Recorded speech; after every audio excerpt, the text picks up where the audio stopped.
I'm Zach the Mothman Daggy, and this is Midnight Spookshow, your online source for all the horror news, reviews, and interviews that you can scream at. And for this edition of Midnight Spookshow, it is a review of the film Vanishing on 7th Street.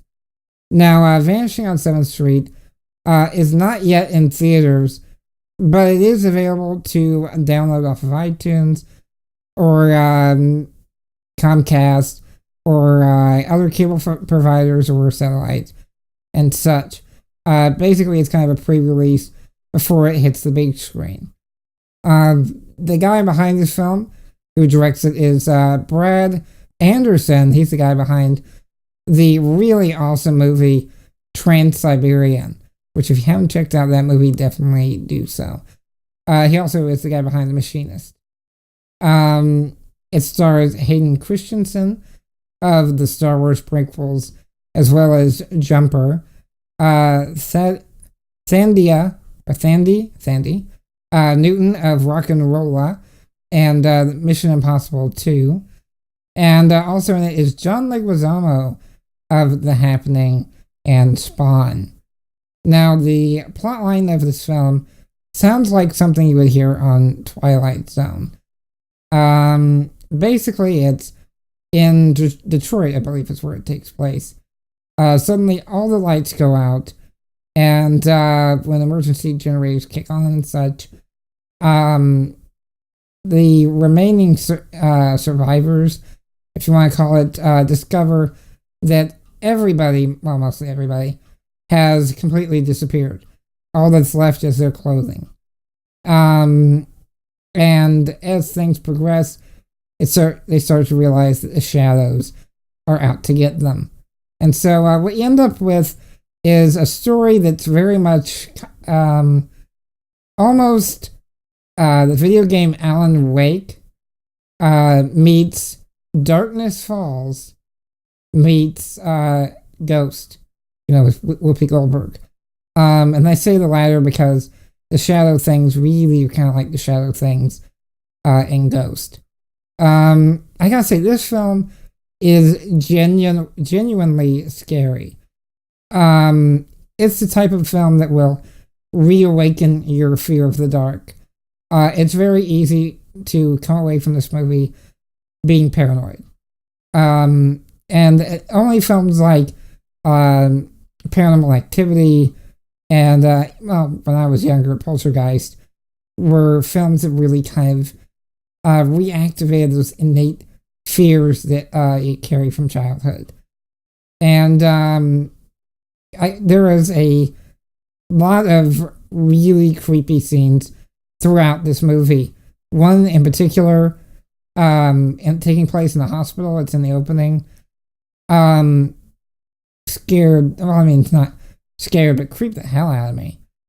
I'm not gonna say what it is because that'll ruin it. But trust me, the hospital scene, and you will know it when you see it, creepy as hell. And I gotta say, the director behind this film really knows how to do suspense. I mean, you'll be sitting and watching this movie and squirming in your seat. There are a couple jump scares, but it doesn't rely on that. It relies on, that something out there is, coldly taking these people. You don't know why. You don't know exactly what's going on. That's the other thing. It's very Lost vibe.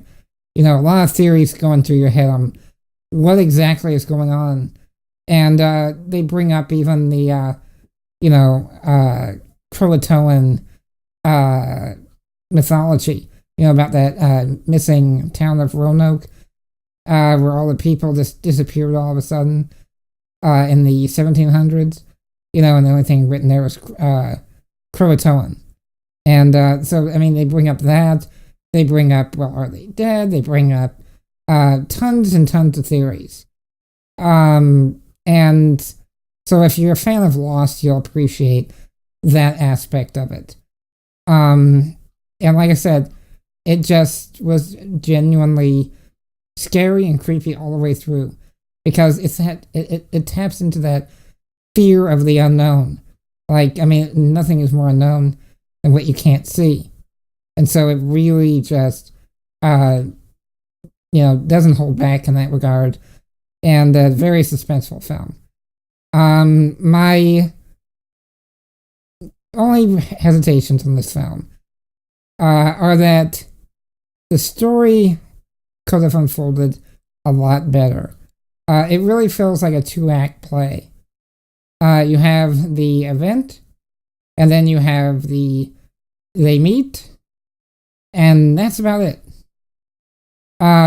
It doesn't really have stages other than those two events. So because of that, it feels a little bit disappointing. It feels like you should have come away with more from this film because the plot line is very awesome. The director, the actors, the sound engineers, all of them really know what they're doing. But it feels like they should have been given more. I don't know. For me, the ending also was very disappointing.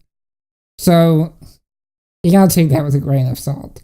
I mean, if you go into this expecting this epic movie, you're gonna be disappointed.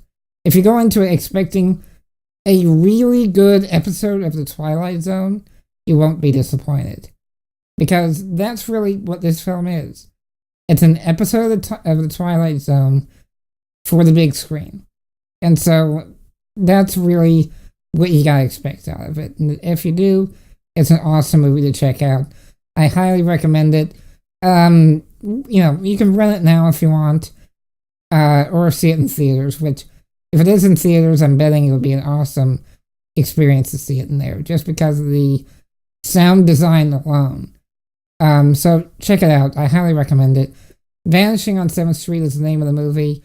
And until next time, I am your friendly new media moss man, advising them on watching great horror films. Be sure to turn it up and turn out the lights. Cheers.